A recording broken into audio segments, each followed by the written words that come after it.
Yan, paano ba magpalit ng handle grip? Unang-una, syempre, bago kayo magbaklas niyan at gamitan ng cutter, paalam muna kayo sa may-ari kung ipasisira ba niya. Pero karamihan kasi pinapakat na kasi luma na rin naman, patapon na rin, kaya pwede na siyang i-cut ng blade. Yan, ganyan lang yung gawin nyo, cut nyo siya, mild lang din, para di masugatan yung bakal. Yan, para mas madali siyang makuha. Tapos sa kabilang side naman, doon sa may throttle pipe, dapat dahan-dahan lang yung pagkaka-blade nyo. Huwag nyo masyadong pepersain ng baon kasi baka madali nyo yung throttle pipe masira, ay pagpapalit din kayo ng throttle pipe nyan. Lalo na pag ganyan ng mga bihirang throttle pipe, pag FI dalaw yung cable, nako, mahirap kayo maghanap nyan sa mga shop.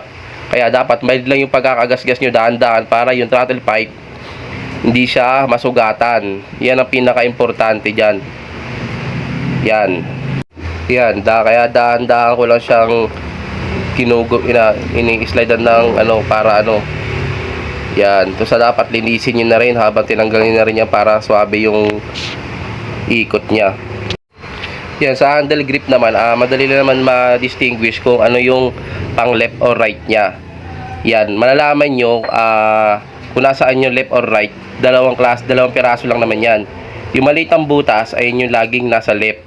Yung malaki ang butas, ayun yung lagi nasa right, kasi nadudun pa yung throttle pipe kasi medyo malaki. Yan, dagdag diameter kasi yung throttle pipe. Kaya pansin nyo, yung malaki dyan, ayun yung sa right hand mo, yung sa throttle pipe. Yan lang yung ganyan na siya kadali.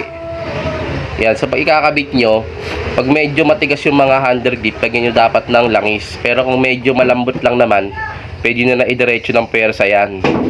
Yan. Pepersahin nyo siya, papasok ng ganyan. Yan.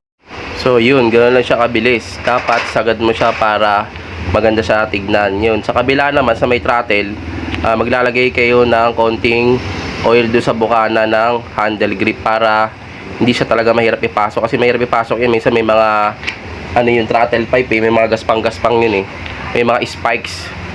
Yan, para hindi siya mahirapan. Yan, ganyan na siya. Tutulak nyo lang din. Yan, ayos na. Ganoon lang kasimple magkabit ng handle grip sa ating mga motor.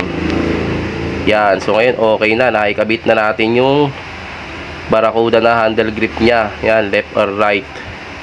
Ganoon lang kadali.